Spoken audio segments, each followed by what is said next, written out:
Hello and welcome to an Affinity Revolution tutorial. My name is Ezra Anderson, and today we're going to design a camera shutter icon.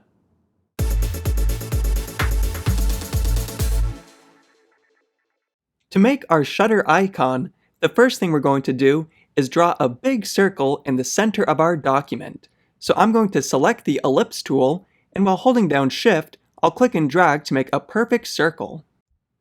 Then you can give it any color that you want. Then while hovering on the edge of the circle, we can click and drag to place it in the center of the document. Next, we're going to place a hexagon in the center of the circle. To do this, we'll need the polygon tool. You can find the polygon tool by clicking and holding on the triangle tool, and then selecting the polygon tool. Then while holding down Shift, I'll click and drag to make a perfect polygon. By default, our polygon is a pentagon, but we want it to be a hexagon, which we can change by coming up to the contextual toolbar and making the number of sides 6. Then you can make the hexagon whatever color you want. Then we're going to move the hexagon so it's in the center of the circle. Next, we're going to bring out the pen tool, so you can press P for the pen tool. We're going to change the mode to line mode, and then increase the width. It looks like we increased the width of our hexagon, which isn't what we want, so I'm going to come out of this dialog box, and then press Command or Control Z to undo that, and then click anywhere in the Layers panel to make sure nothing is selected. Fortunately, Designer has remembered that we do want a thicker stroke for the pen tool. The larger of a stroke you use for the lines that you draw with the pen tool, the bigger the gaps will be when you make the shutter icon. If that doesn't make sense right now, you'll see what I mean in a minute. To make our first line, I'm going to come down to the hexagon and click on this line over here, and then while holding down Shift, I'll click somewhere outside of the circle. Then I'll press V for the Move tool, and reposition this line so it's on the inside of the hexagon. We want to make it so the line we just made aligns perfectly with the edge of the hexagon. If you want to move the line 1 pixel at a time, you can use the arrow keys on the keyboard. So I'm going to use the left arrow key on my keyboard to move the line 1 pixel to the left. I'll press on the arrow key a few more times. We're now perfectly aligned with the edge of the hexagon. To see the entire document again, I'm going to press Command or Control 0.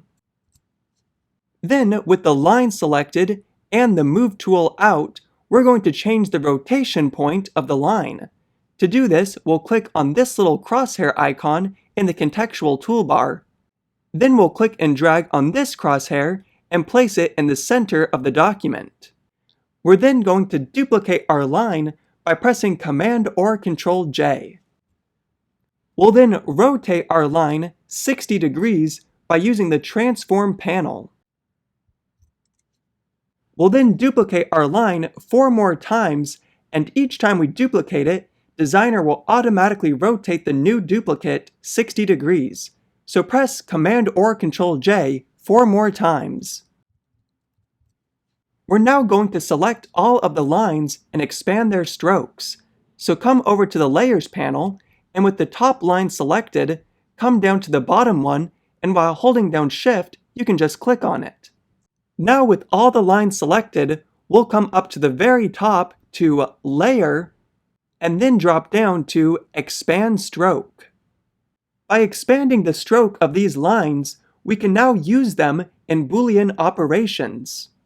First though, we need to select all of the shapes in our document. To do this, I'm going to click and drag, and then when I have everything highlighted, I can just release and it will all be selected.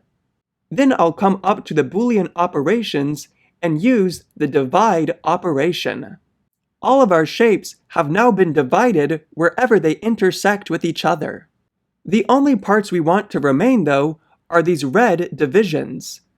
To delete everything else, I'm going to click anywhere in this gray area so nothing is selected, and then I'll click on the very top layer inside the Layers panel, and then scroll down until I get to the blue hexagon.